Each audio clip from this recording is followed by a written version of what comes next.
آج کے دن کو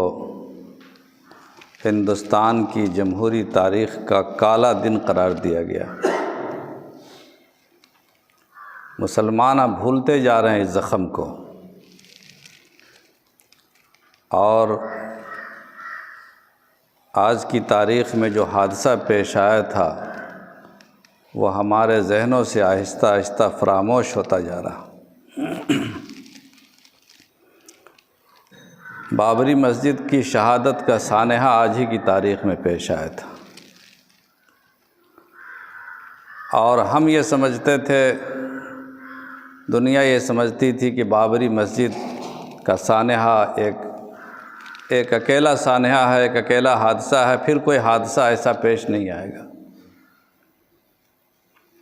لیکن ایسا نہیں ہوا۔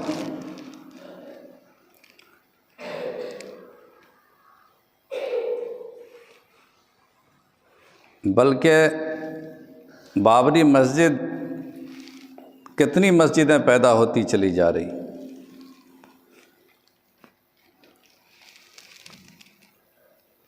حالانکہ بابری مسجد کے قضیے میں جو فیصلہ آیا اس میں عدالت نے یہ بات لکھی تھی، وہ فیصلہ اگرچہ کہ غیر منصفانہ تھا اور قانون کی بنیادوں کو مکمل نہیں کیا گیا تھا، قانون کے جو شواہد تھے، جو گواہیاں تھی، جو دلائل تھے، اس کے خلاف وہ فیصلہ کیا گیا تھا، محض عقیدے کی بنیاد پر اور آستھا کی بنیاد پر، اور ملک کو فتنہ و فساد سے بچانے کے لیے کیا گیا تھا۔ مگر اس میں بھی جج نے یہ فیصلہ لکھتے ہوئے لکھا تھا کہ یہ واحد واقعہ ہے جس میں ہم یہ فیصلہ کر رہے ہیں، اس مسجد کے بعد کوئی دوسرا ایسا مقدمہ سامنے نہیں آنا چاہیے، کوئی ایسا قضیہ سامنے نہیں آنا چاہیے، کوئی ایسا معاملہ سامنے نہیں آنا چاہیے جس کی جو چیز ہے وہی رہے گی۔ دراصل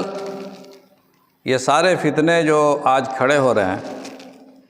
یہ انگریزوں کے پیدا کیے ہوئے ہیں،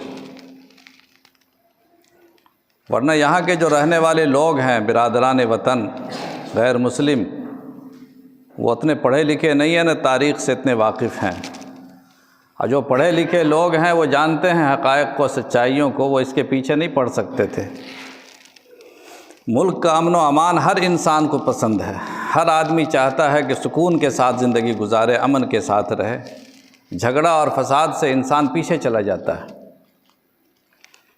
لیکن انگریزوں نے اس ملک میں آپس میں لڑاؤ کی جو اسکیم نکالی تاکہ ہمارے خلاف یہاں کے لوگ متحد نہ ہو جائیں،